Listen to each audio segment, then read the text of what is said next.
Hi, everyone, and welcome to the Trainee Hub. My name is Priscilla Medeiros. I'm the Knowledge Mobilization and Community Engagement Specialist at the Edwin S.H. Leong Center for Healthy Children and your moderator for this series. I'm very pleased to introduce both of our speakers for today's session. We're joined by Raissa Amany, who's a social activist, speaker, and consultant known for her work in youth engagement. She's also the executive director of the Young Canadians Roundtable on Health, where she leads a national network of over 70 youth advocating for child health across Canada. Raissa also contributes her expertise in child and youth mental health and addictions through several national and provincial advisory roles. We also are joined by a second speaker for today's conversation, which is Alexa Petta, a certified child health life specialist and child and youth experience specialist at the Hospital for Sick Children. In her role, Alexa applies a developmental and psychosocial lens to strengthen child and youth engagement practices across the hospital. She's deeply committed to patient partnership and creating spaces where both youth and children feel heard and empowered to shape change. So today's session is focused on the how to build equitable relationships with youth partners in order to avoid tokenism and to make sure that youth contributions are not only recognized, but credited and remunerated appropriately. So thank you and welcome to both of our speakers. I'll pass it off to our first co-presenter, which is Alexa. Hi, everybody. Give me 1 second. I'm going to share my screen. Okay, and I just want to double check. You're looking at full page slides, right, Priscilla? Yes, you're good to go. Okay, awesome. Well, thank you so much for the warm welcome, Priscilla, and really lovely to have you all joining us today. Just to share a little bit more information about myself, my name is Alexa. I am a child life specialist by background. If you've never met a child life specialist before, we have backgrounds in child development and work in the hospital to help support the emotional and psychosocial needs of patients and their families.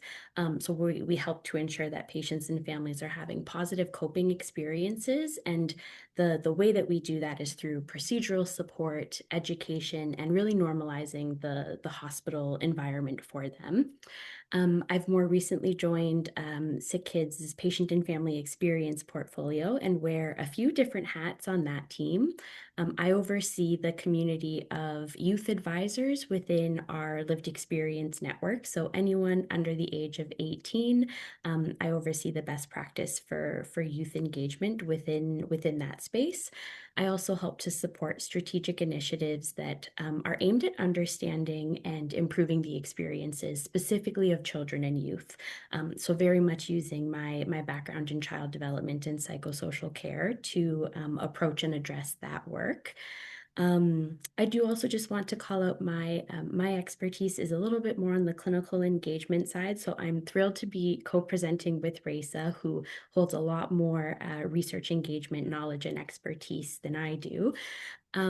But I wanted to share a little bit more about the Office of Engagement, which is a team and service that is available to folks within the SickKids enterprise. We are a consultation-based service that can help to support some of the engagement work that you are doing, and absolutely welcome you to reach out and let us know how we can help support you. The Office of Engagement is dedicated to ensuring that folks with lived experience can drive meaningful change across the SickKids enterprise, so covering care, research, and learning. The way that we do that is by building and fostering a community of individuals with lived experience. We connect the folks with lived experience to staff across SickKids who are doing work to improve the design of care, education, and research. And then we support advisors and staff with guidance and tools to help make sure that they are participating in partnerships. Both parties are participating in partnerships that are safe, welcoming, and impactful. And we offer a few different services to support that mandate. Our team is made up of folks who specialize in clinical and research engagement. Collectively, we're all doing the things that are here on this slide to help support engagement across SickKids. So we help with grant planning and method consultations, more on the research side. We will help to create custom engagement training and education sessions for teams that are looking for some guidance and support. For programs that have advisory committees, we will help with consultations and document reviews to kind of help guide with the best practice. Sometimes we step in to actually facilitate or staff engagement opportunities. We oversee the recruitment and partnerships of all of our lived experience advisors, and then we'll help as well to make sure that we're evaluating what that engagement looks like to see where there are opportunities where we can be doing better and learn a little bit more from advisors. The office recently launched our engagement framework. This was a framework that we co-designed with advisors. Um, and I want to call out a few things on the framework. We do have both a framework for engagement document that we've recently launched that shares a little bit more about what these engagement approaches are like. It goes into explaining a little bit more about the framework. We've also launched the document that you see here on the right, which is an implementation guide, a little bit more about the how to implement some of the things that are within the engagement framework, implementing those into the day-to-day work. And I have a link of where to find those closer to the end of the presentation. I'll be sure to share that with Priscilla for after the presentation as well. But a few pieces to call out right now. There's kind of three sections of the framework that this wheel covers. The first is our facilitators for engagement. These are the things that help to create an environment where meaningful engagement can happen. So the first one is a culture that champions lived experience as a valuable form of expertise, evaluation and continuous improvement, which we just talked a little bit about, adequate and supportive resources to make sure that meaningful engagement can happen, and clear and timely consistent communication for advisors in the work that they are doing. This framework also sets out 4 different approaches to engagement, which we don't have too much time to go into, but I just want to call out those 4 approaches are inform, consult, involve, and shared leadership. Each of those approaches have their own purpose, their own appropriate time to use, and can help guide the work that's being done with advisors. We very intentionally made these approaches into a wheel as opposed to a hierarchy, really just to recognize that there's no right way to engage with patients and families. It's often a match between the work that you're trying to do, the resources that you have, and the opportunity itself. Sometimes you might be doing consultative engagements. Maybe you have a really long-term engagement that actually hits all 4 of these at different times. But it's very much a wheel and not a hierarchy. The other piece of the framework that I want to call out that is, I would say, most relevant to our conversation today are the 5 values that you see in the middle of our engagement wheel. And these values really are the things that help to make engagement meaningful. I've kind of been thinking about it as, if engagement is a tree where the practice of engagement are the branches, these values are the roots in which we're going to ground that practice. We always want to make sure that engagement is transparent. It should be we should always have opportunities where we are sharing our goals, our expectations, and our plans for what the impact is going to look like when we're working together with advisors. It should always be mutually respectful, where we are listening to and respecting each other's lived experiences, voices, and perspectives. Engagement should always be safe. I find sometimes in engagement work, trauma can be very top of mind. It can really come to the surface depending on the engagement, the work that you're doing. So we want to build trust. We want to acknowledge trauma and, as much as possible, prevent any unintentional harm by ensuring that we have spaces that are both physically and emotionally safe, and also call out some of the power imbalances that can happen when you're in a room with folks who maybe are the ones who are providing your care. we want to make sure that engagement is inclusive, where we foster welcoming and accessible environments so that everyone can participate to their fullest potential. And we want to prioritize inclusion, equity, and diversity. And something that we're going to be talking a little bit more about today is co-learning. We always want for engagement to be reciprocal. We want to approach engagement with an openness to learning and growth on both sides, where we learn from advisors and advisors can learn from us, and really acknowledge the mutual benefits of exchanging knowledge and our experiences and our skill sets. So this is all wonderful. But how is engaging with youth different from adults? Um, and I want to share a little bit more about a group that I've been working with for the last 5 years to help answer this question. Our Patient Advisory Council is a group of patients between the ages of 12 and 18 who share their voice and their lived experience to help make SickKids a better place. So they very much are partnering with staff to do some of the things that you see on the screen here.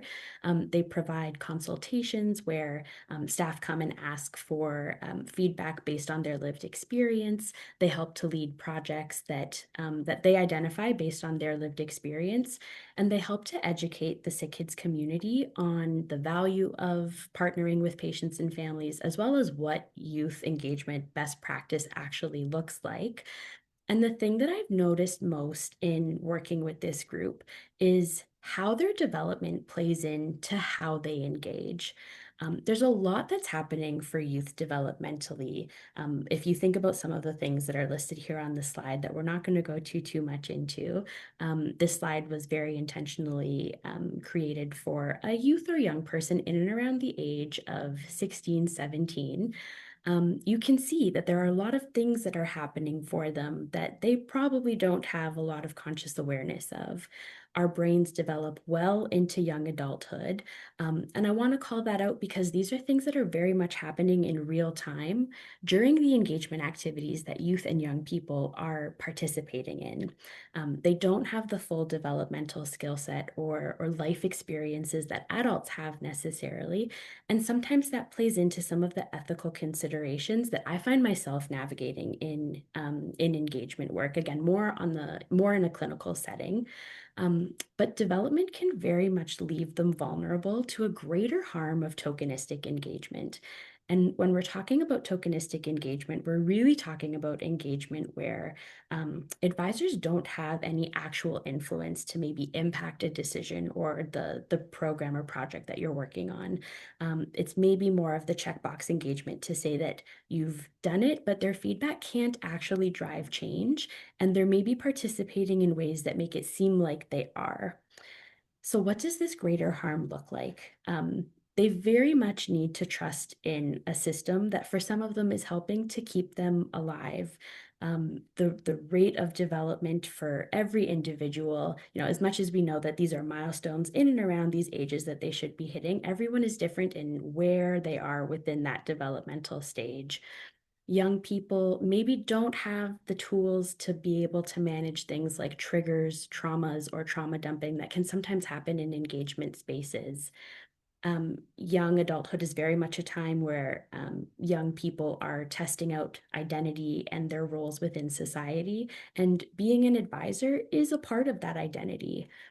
They don't necessarily have, again, the life experience or cognitive ability to solve organizational problems that sometimes we are bringing to them within engagement spaces. And Raissa is going to be talking more about this in the next section, but we really need to think about healthcare inequities, power hierarchies, and recognition. Young people don't necessarily have the skill set to be able to advocate for a seat at the table. And if we're the ones in control of those seats, then we need to be really aware of whose voices are at the table. They might not be comfortable telling a grown-up that they're not comfortable doing something, and that's where power hierarchies come in. They will always kind of go towards the thing that adults are saying. And again, they maybe just don't have the skill set to advocate for something different. And I've heard lots of young people talk about the want for recognition, but they will never ask for it. So what we need to really think about is how development plays into what engagement looks like and the consequences that tokenistic engagement can have for what is a vulnerable population. Now, I say all of that with a bit of a caveat. Just because an advisor is maybe 16, 17, 18, it doesn't mean that there are things that they can't do. The thing that I'm really hoping that you take away is that it's really important to meet advisors where they're at. We learn a lot about youth and we learn a lot from youth when we create the meaningful partnership opportunities for them to participate in. And to meet them where we're at, or to meet them where they're at, we need to create those spaces that empower true partnership. So some of the ways to do that are here on the slide. And I can talk about this for a really long time. So I promise I will follow up with a resource, just recognizing the time. It's really important to give context, give the institutional context for young people to be able to catch up and understand what it is that you're asking of them. Explain specific and technical terms using really simple and understandable language, and link it to complex terms so that they can be informed and be an actual participant at the table. And related to that are the two pieces down on the bottom here, which are building capacity and sharing power as partners. Remembering that these are folks who maybe don't have a full skill set just yet. Are there opportunities where you're able to kind of help to share power so that as opposed to them working under you, they're working alongside you, where you can role model some of the things that they're able to learn and pick up as they move along in their advisor work? Are there places where you can help to build their capacity, which comes back to creating safe spaces for them to be able to do that? I've seen in a lot of the work that actually in a few different meetings we've had with the Patient Advisory Council, we have presenters come in and talk about the things that they're working on. And I can tell that there is something that's not being said. And as soon as that presenter leaves, I get the download. And that's kind of, even within a short amount of time, I think that comes down to safety. Maybe that staff member wasn't a safe it wasn't a super safe or conducive environment to sharing what is sometimes very, very honest feedback, but they do feel safe sharing that with me because of the relationship that I have with them, which goes into thinking about the focus on relationships. At that developmental stage, young people are very much primed to be in a place where they are focusing on relationships, where they want to create and establish relationships. I was supporting an engagement last summer. We were only together for about 4 hours. Everyone had come together, not knowing anyone previously. And by the end, there was a group of maybe 6 folks who all went and decided that they were going to have bubble tea together. And that's, when I say focus on relationships, that's a really good example of how they'll do it on their own if you give them time. So where possible, it's really important to create time to establish safety, to allow folks to get to know each other. You want to be able to understand advisors and their strengths, their perspectives, understand where they're learning from. Or where they're coming from. Again, thinking about that co-learning as an incredibly useful value here. So this is a resource I will be sure to share with Priscilla to send out. It's a very comprehensive resource out of the Tamarack Institute in Waterloo, Ontario. And before we move into the next section, I'm just hoping that you remember, if you are looking to establish meaningful roles in your engagement work, they should be developmentally inclusive. If you are looking to create opportunities to share decision making, then it's really important to build an environment that is conducive to meaningful engagement.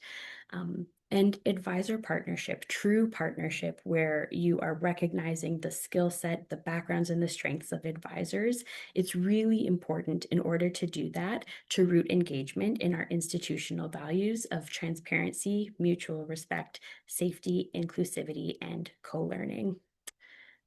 I have my contact information here on the slide. Like I said, if you follow this QR code, you'll also find the Office of Engagement SharePoint site, which has our framework for engagement and our implementation guide posted there, as well as our email here. If there's ever anything that we can do to help to support your engagement, myself and the Office of Engagement are very much here to support you.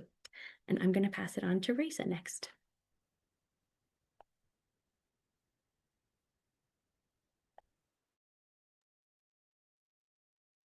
Perfect.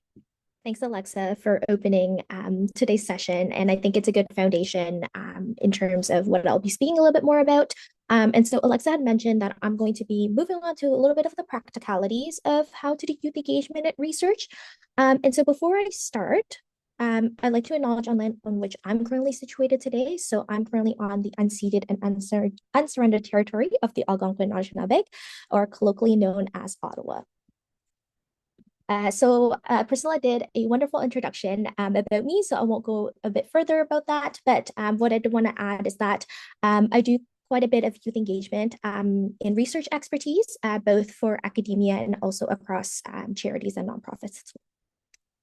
And so I do want to start in putting some sort of context in terms of when we talk about youth engagement in research.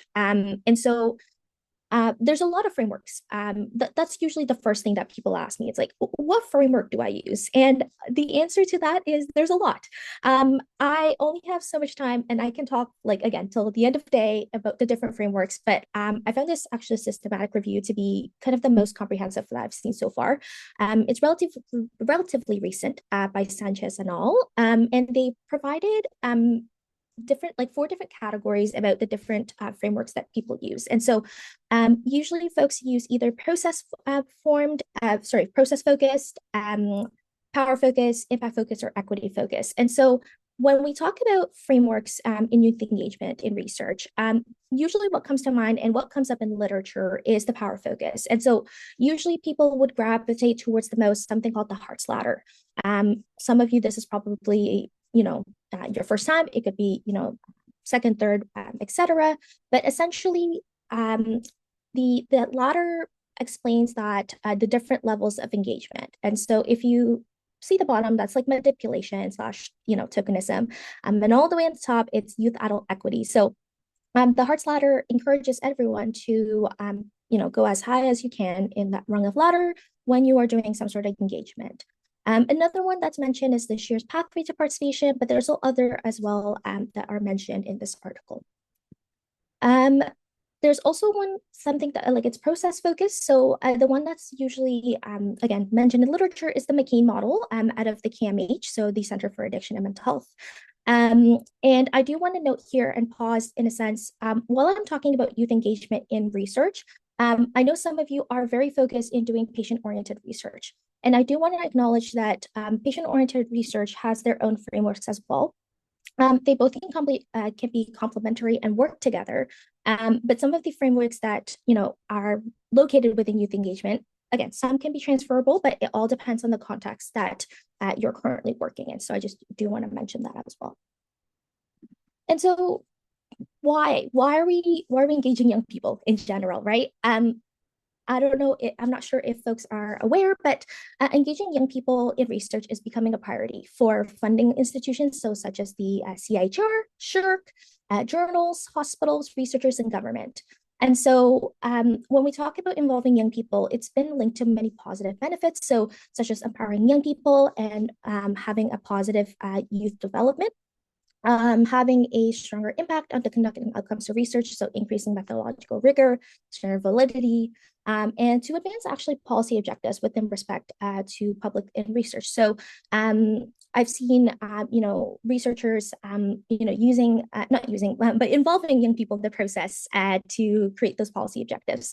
And so part of when we talk about engagement with youth, it all comes down to the meaningful and active intentional partnerships. So youth should be involved in all parts of the process, and that they should be able, like Alexa said, have the capacity and freedom to voice their perspective without judgment, and that they are the experts at the table. And so there's usually different terms as to how folks can get involved in the process. This is not an exhaustive list at all. Different groups use different terms, and it usually correlates to some sort of framework. But usually these are kind of the most common terms that you'll see in literature or what groups use. So the first one is a youth co-principal investigator. So CIHR and other funding agencies are starting to make that a requirement for young people to be involved in the grant process as a co-PI. This is the most intensive process, given that they're usually required to be part of the core team and be involved in the process overall from the beginning to the very end. The next is about being a research assistant. So sometimes young people are hired to become, RAs, and they would do some sort of the study design, collect data, all the things that a research assistant would do. Sometimes it's under the guidance of a co-principal investigator or other research team members, depending on context. The next one is being a patient partner. So this is the most relevant to Alexa's world, where again, this is most usually used in like more of clinical research. And so they also have different titles in terms of the different roles, just again, depending on context. Youth advisory boards and councils is also what's the most common, given that usually you do want a group of young people. And lastly, being a consultant. So sometimes youth are hired as independent contractors. This is a little bit more on the rarer side, but that's something that's sometimes used within research teams and different groups. And so when we talk about involving young people in the process, I really like this diagram from NIHR, where it kind of shows the different like places where young people can get involved in the process. This is based on a patient oriented research framework. So I will say that as well. But essentially, folks can get involved all the way from the identification of problems all the way to evaluation.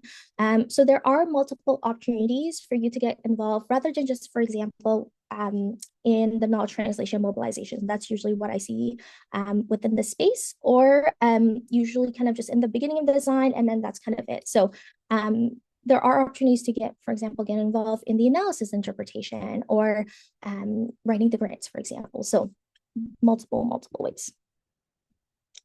And one of the things that folks always ask me is like, where do I start with youth engagement? Like that's always been the question.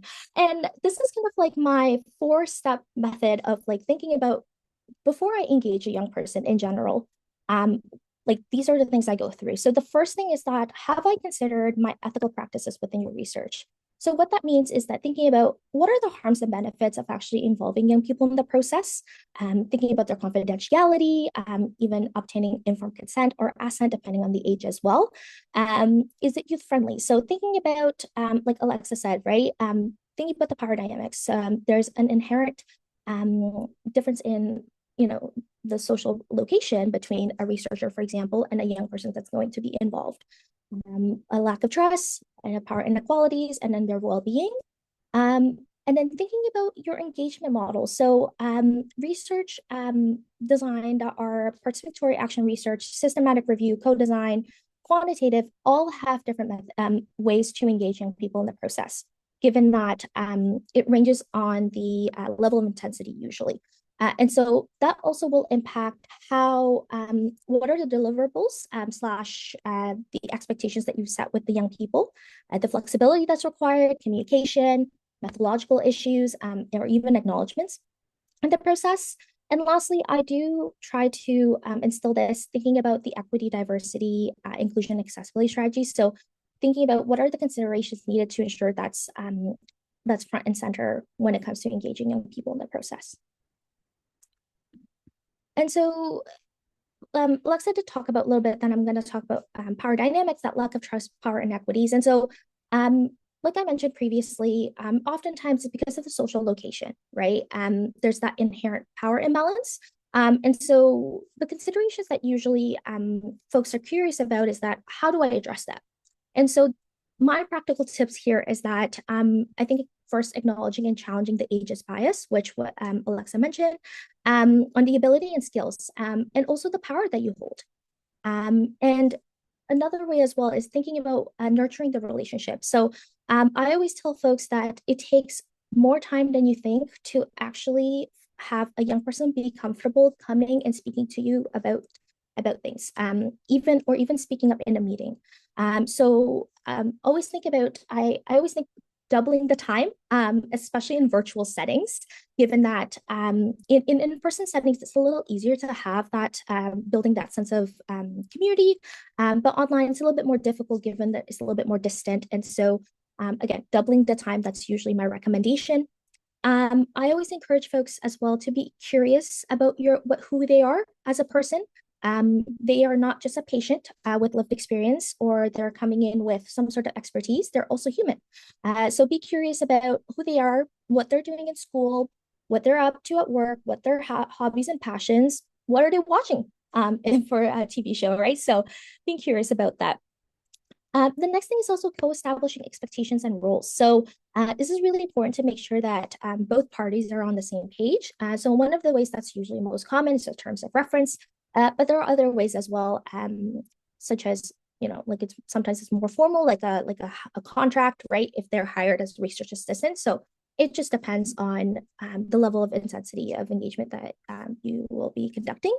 And lastly, just providing that adequate research methodological training. So just again, depending on the study itself and how you're designing the study, because quantitative versus qualitative even is very broad in a sense. Quantitative training, you might need to provide more, right? Because some young people don't come with the statistical knowledge to do epidemiology, for example. But even within qualitative research, right?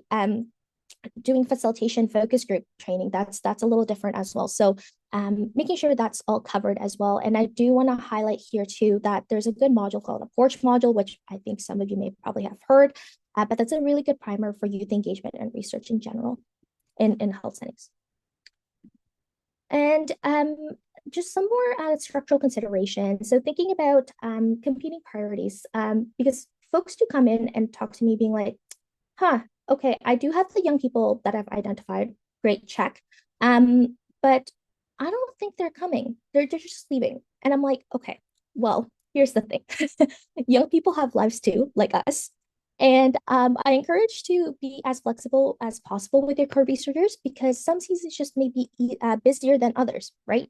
Like ourselves, we'll have our summer break, we'll have our exam season, or some weeks are just busier than others. So just recognizing that. The next thing is also offering alternative methods of engagement. So for example, if you're doing primarily in person, one young person or two or a group of folks maybe can't come in person just because they have other commitments in their lives, like for example, being a caregiver.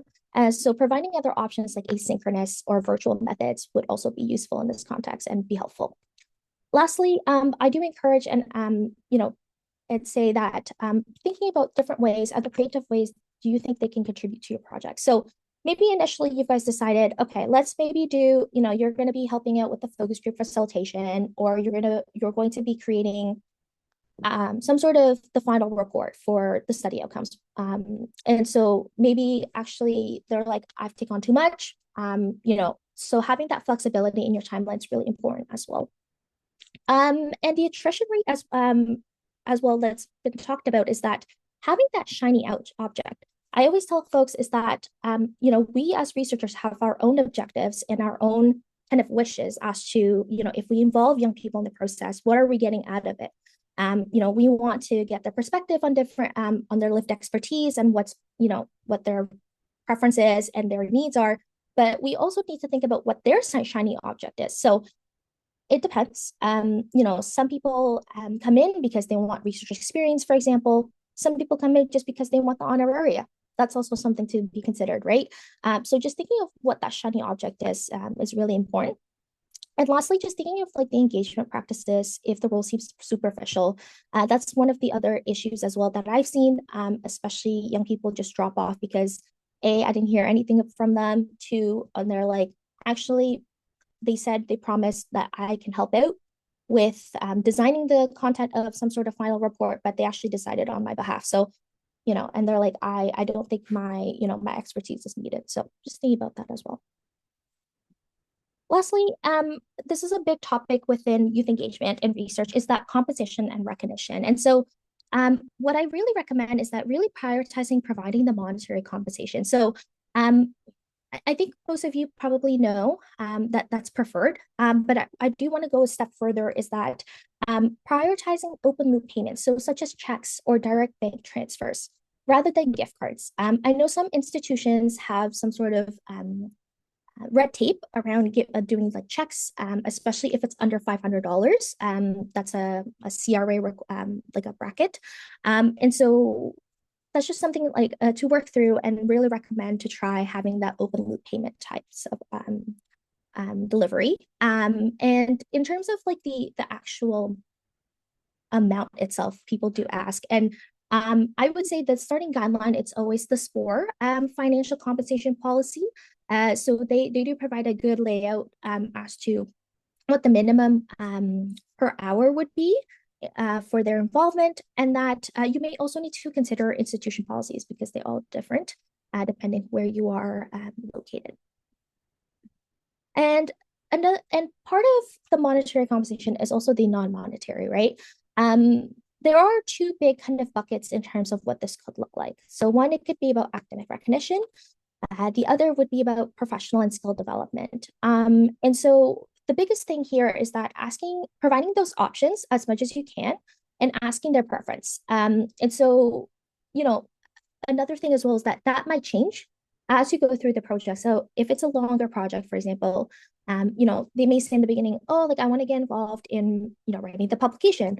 And at the end, they're like, actually, I don't want to. So having those flexibility as well is really important. I'll go into academic recognition in the next slide, but I do want to highlight here in terms of professional and skill development. This is something that not all young people prioritize. I think that's the word I'm looking for. Just because, the types of young people that are coming in and being part of like youth engagement as like partners in research, oftentimes do have the motivation to learn those research experience.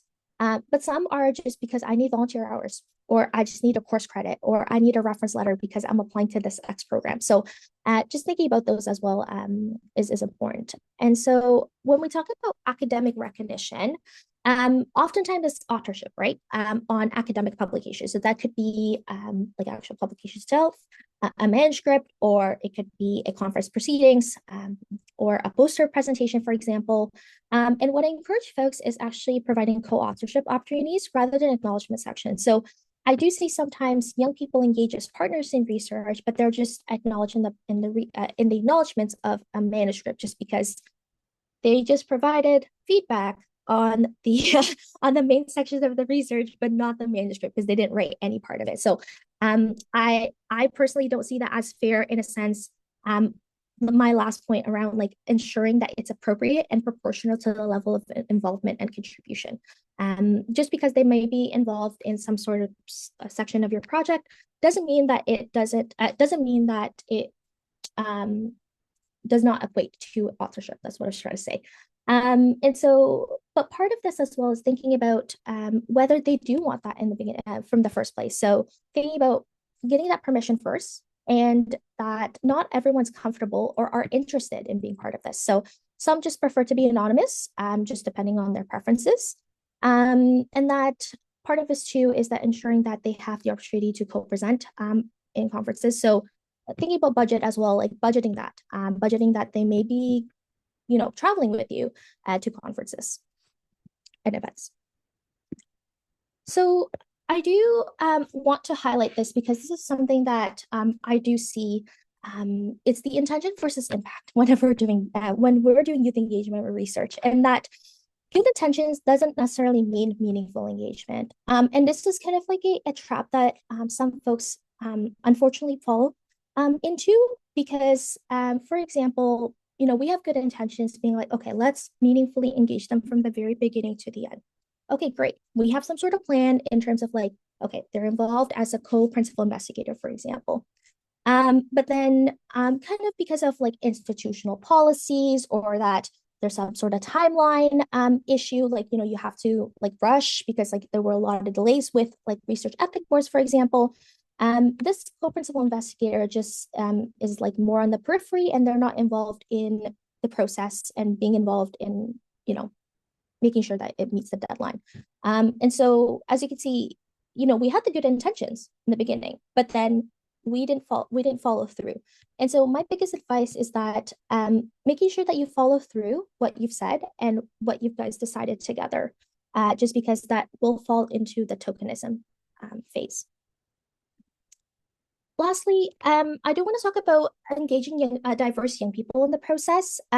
This is something that I'm starting to get more questions about, especially when we're working with equity deserving populations. And so the first thing is recognizing your positionality. So like what oppressive or privileged identities do you bring to your work and everyday life. How does that show up for you?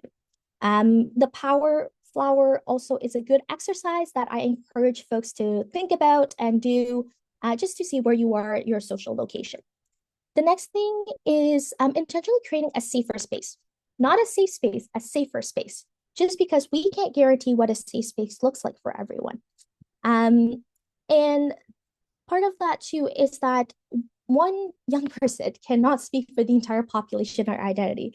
Again, this is something around the good intention doesn't mean it's meaningful engagement. So oftentimes you feel pressured to speak up on behalf of everyone within their community. And so part of it too is being open to feedback by listening and understanding and not just hearing, right, with compassion.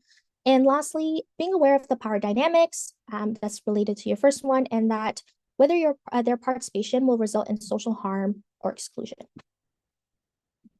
So final notes for me is that first thing is you probably are thinking, wow, this is a lot. It's overwhelming. I get it. It can be overwhelming and it takes lots of intentional effort, especially if you do not have a dedicated engagement staff involved in your process. But it doesn't mean it's rocket science, right? Part of when working with young people is that having the transparency and the honesty sometimes of like, I actually don't know how to go about this is far more appreciated than when someone, decides to have that good intention, then move into that tokenistic phase. And the last thing that I'll leave you guys some final notes is that asking yourself how much time and resources do you need to successfully engage young people in the process? So what's your comfort level? Do you need more mentorship training? Or at the end of the day, you could just ask the young person as to what their preference is. So that brings to the end of my presentation. And that's my contact, but I'll pass it back to Priscilla.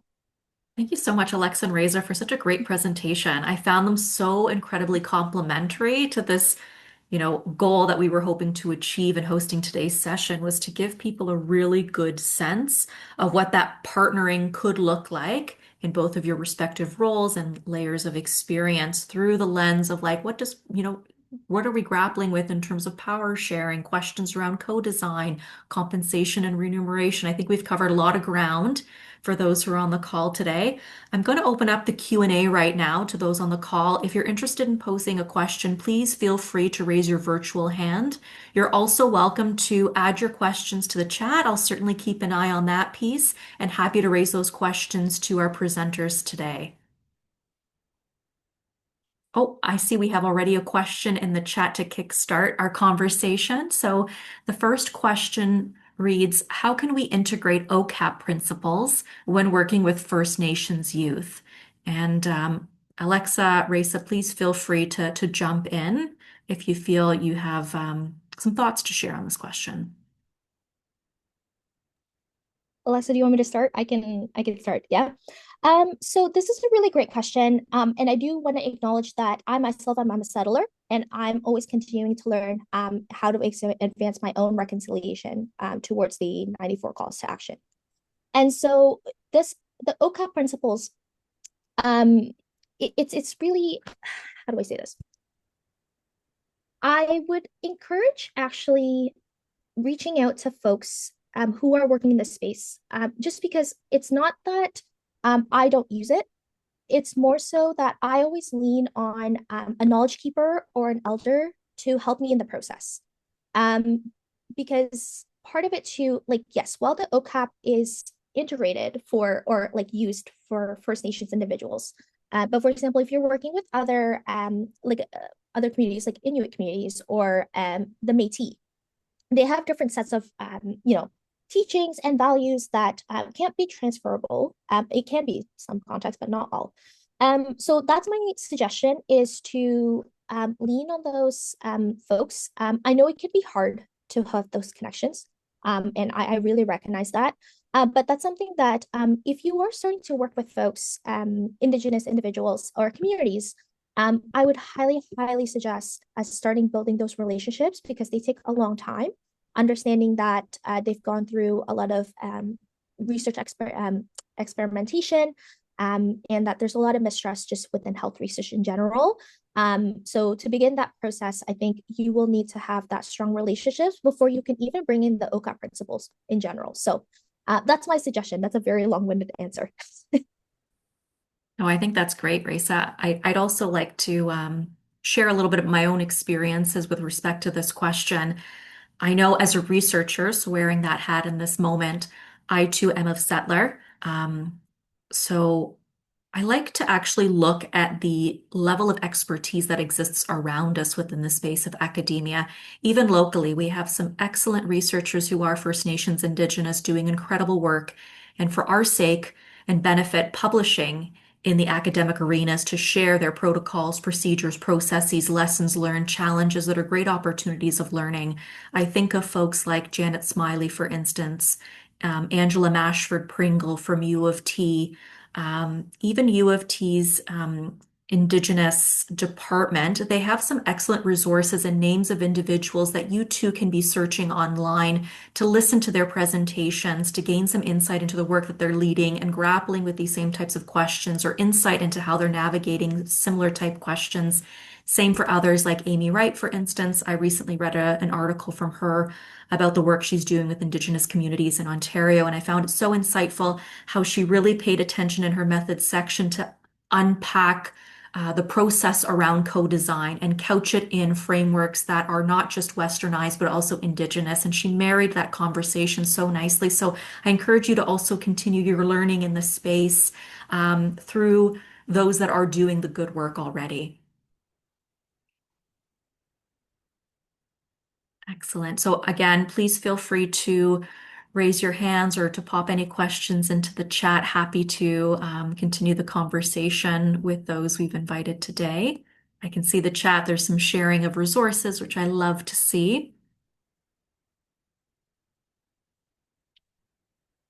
I know that in advance of today's session, oh, Michelle, go ahead, please. Yeah, thanks, Priscilla. Alexa, Raissa, thanks so much for a great talk. I thoroughly enjoyed it. I think my question is twofold. I think the question I wanted to ask was, um, navigating the space. I've heard from those I'm working with that are sort of transitioning from the hat of a youth that's engaged in research to then transitioning to become an advisor, in a different capacity, like sort of aging into a different role. So the transition piece, and what can we do to support that? And I think the second twofold question to that, as I think about it, is to both of your like, how do each of you and in the like ecosystem of youth engagement, how do each of you often define youth from an age perspective? I've heard under 18, I've heard 18 to 25, I've heard even 18 to 35. So of course that would inform the transition piece, but just wondered about your general thoughts about, like I say, age of youth, in your perspective and transition. Thank you. I'm happy to take a first stab. In terms of the age of youth, this is something, I mean, within the Office of Engagement, I know this is a conversation that we have quite a bit. I'm always, and I mean, maybe it's an answer to both of your questions. I'm always inclined to have a collaborative discussion with the young people for whom these would be the things that they care about and want to have a say in. I know for the Patient Advisory Council, as of this year, we've been known as the Patient Advisory Council. Prior to that, we were called the Children's Council. And that was a conversation that, I don't think we had it was something that was always very much, I think, in the periphery of folks' minds, which is that, using the terminology of child and children makes it seem like we don't have a voice that matters. Um, So from an institutional perspective, I think we came to the decision that an advisor would be a youth or young person around the age of 12. And that came from, I think, some of the conversations we had around development and what that looks like to be able to sit at a table and engage. But to your point, I have also seen, the WHO has one definition for youth. I've seen in a few other spaces academically that there are different kind of time frames for what a youth or young person kind of falls into that category. I'm always, I like I said, always inclined to ask the folks who are who would be most impacted by that decision to be part of that conversation. And for our group, it was, 12 plus. I think youth lands differently than if you call someone a child. If we're trying to be listened to, then I don't feel like child is an inclusive term. And in order or to speak to your question around transition, same thing. I always feel bad during Q&As because I'm always like, ask the people, which is not an answer, and I recognize that. But I think, I'm very aware in my role as a facilitator engaging youth. I don't have the answers. I have a sense of what I think those things might be. I pull on the different, the different engagements that I've run on my background and the things that I know about working with children and youth. But I never want to pretend like I have the answers to questions that that impact the advisors. So I will just ask, oftentimes when that is where we start to have those collaborative conversations around, I recognize that you are transitioning into a space that maybe looks a little bit different than the one that you were just in. What would make you feel the most confident sitting at this table? What are the things that you feel like you need? And it's not a one-time conversation. I think it's a check-in that has to happen continuously as things evolve, as the role evolves, as the work keeps going. And I think it also takes some awareness on the part of those of us who are doing some of the planning to also just, keep those things in mind. If you have a young person whose role is changing, I do think it's our responsibility to kind of help scaffold and help to steward that young person through those opportunities. So building that into some sort of process or checklist or check-in, I think can be really helpful. Great question, Michelle and Alexa. Very thoughtful kind of response to that. Celine, I see your hand is raised. Please feel free to chime in. Thanks, Priscilla. And yeah, wonderful presentation. I learned a lot, and I'll be looking at all of the resources after today. My question is about recruiting youth. And I'm wondering if you have any strategies that you can share about recruiting youth to be engaged in the projects that you're working on, and also just how to ensure that recruitment is equitable, and that you're reducing barriers, and also just any lessons that you've learned in the past about what has worked, what hasn't worked, and how, I guess, I know like sometimes there's institutional deadlines and recruitment can be like a bottleneck in the process, especially you want to do it meaningfully, and that can take time. So just, yeah, any strategies or lessons you've learned in the past regarding that.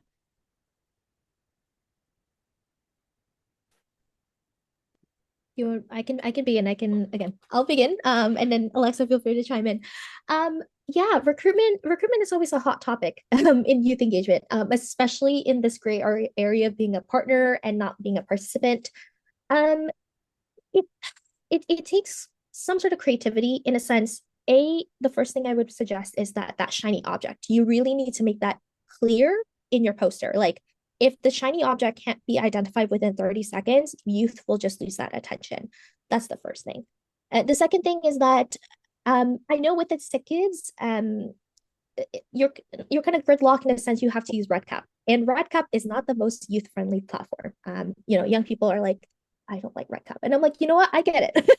And so just like keeping that in mind, I think you can't change a lot of things on that, but recruiting young people to recognizing, like I said, a lot of folks who come to these places and sign up for these things, it's because they're already connected to a system. That's the first thing. The second thing is that they have the privilege to spend some time doing this instead of, for example, caregiving or working. And part of it as well is that they are inclined to do this because they're oftentimes the students who are the go-getters. And so thinking about like just the reducing that barrier and the equity piece, I tend to recommend doing outreach to like places that you don't think about. Like what I mean by that is, for example, Scouts Canada, right? Like you don't think about that. Or thinking about, for example, like Girl Guides, that could be another one too.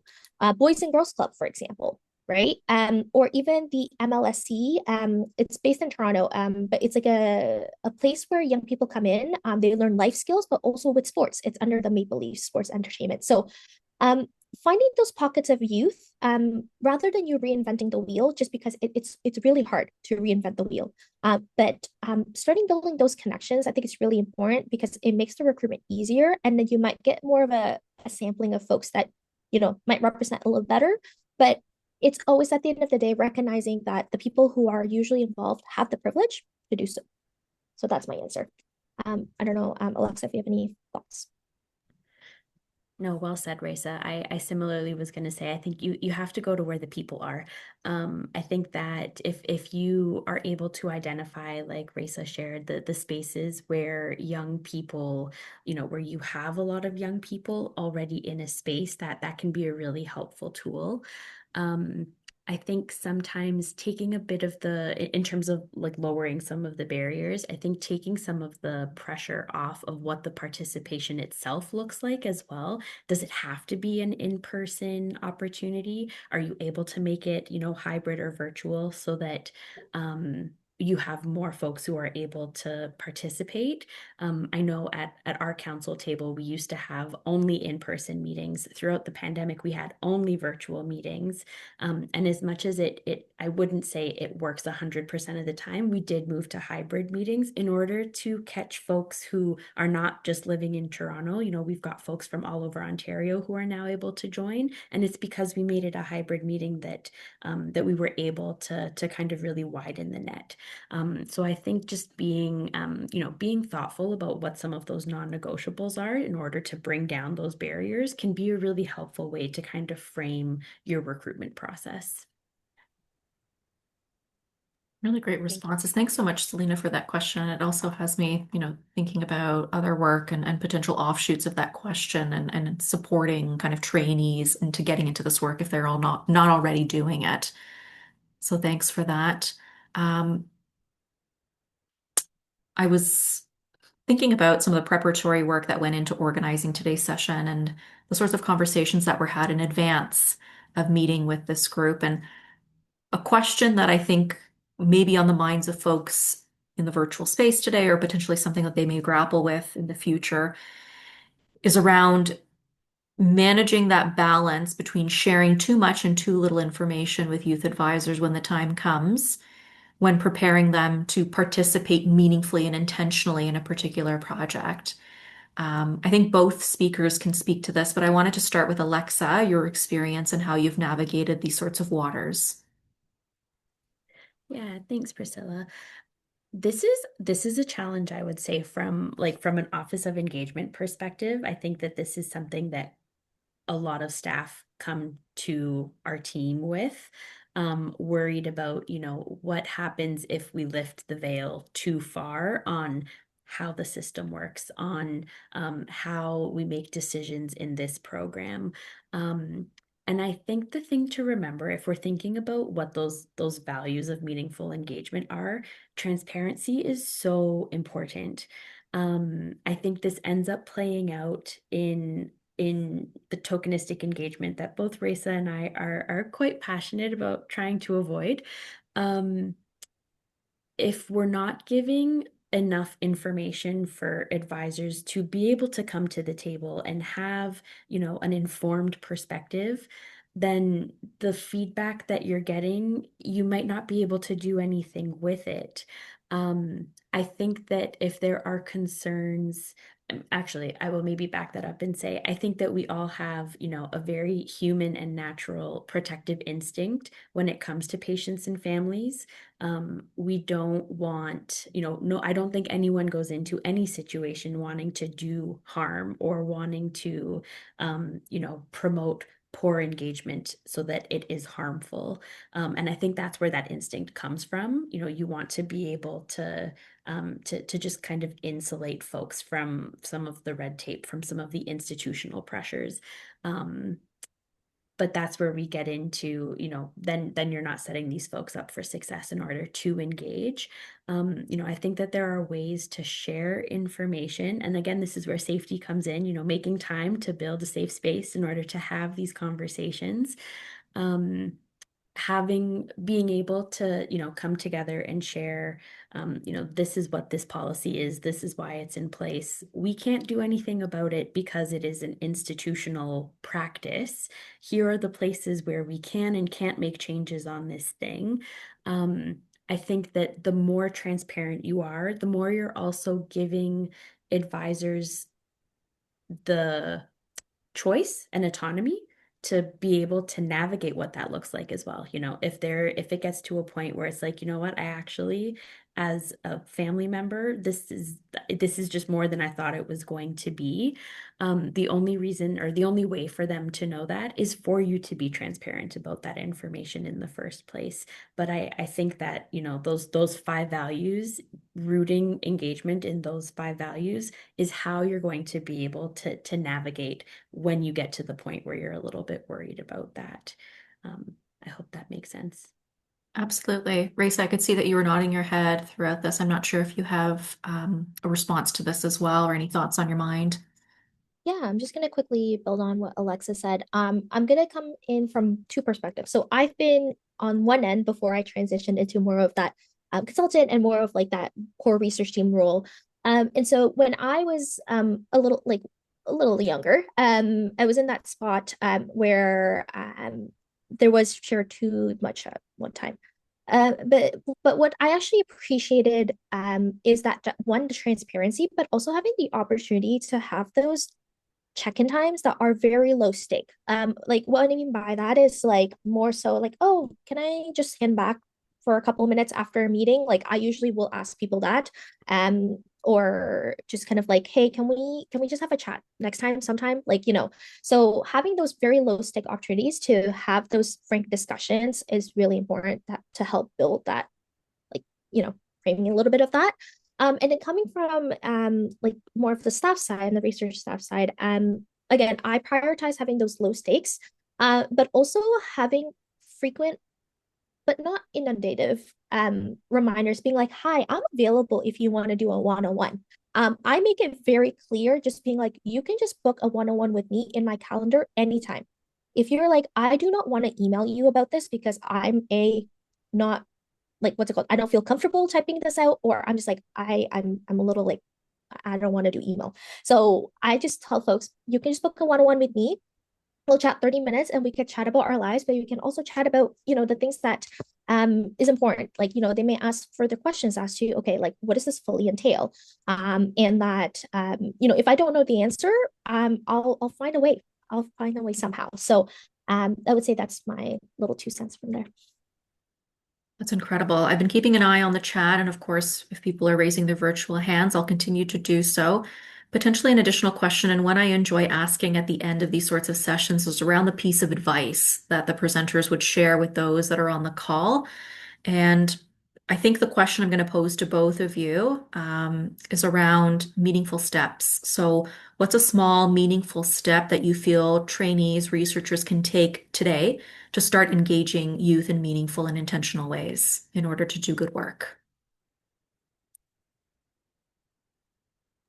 I'm happy to go first. I think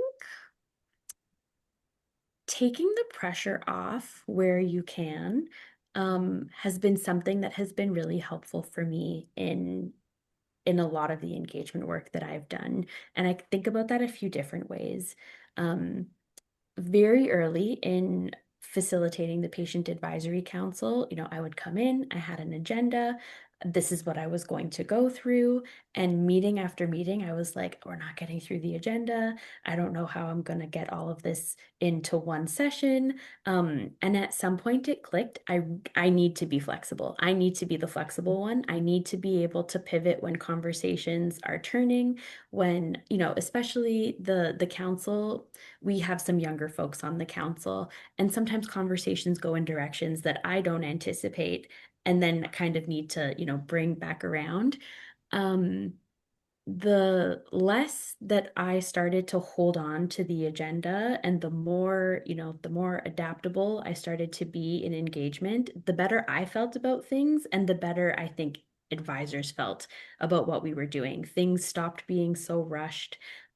We were able to actually sink into conversations as opposed to just having, superficial comments kind of here and there. And I think that also, the other perspective that I kind of take in that is that I also needed to take some of the pressure off of myself in my approach with these young people. Um, there's a pretty good mix of council members who I've known for quite some time just as part of their circle of care. And then there are some council members who have come to the table who I've never met before.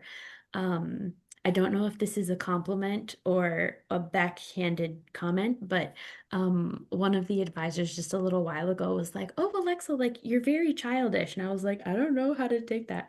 And then she was like, "No, no, no, I just mean like you're very unserious." And I was like, again, I don't know if that makes it like better or worse, but I really don't take myself too seriously in that space. It's a space where we can come together, we have a lot of fun, we get the work done that we need to get done. And that's how I establish safety. And I think it's such a privilege to be able to do that, to be able to bounce out of my adult life and to meet these folks where they're at and do that kind of work. I'm very grateful for it. So I think finding the spaces where you can just take the pressure off a little bit would be my number one right now. That's in this current moment, that's where I'm sitting. Perfect. And Raissa, again, seeing you kind of nod your head, please feel free to chime in on this piece as well. Yeah, there's lots that I would say. But I think one small thing I would say is just start it. Like honestly, if you're like been pondering and just sitting and thinking about like how do I do this, it's just to start. There's never going to be a perfect moment to start like working in youth engagement. I went into this area because of some sort of fluke and luck, but like it's something that I'm passionate in, but it's just like I just started, and there's no perfect training.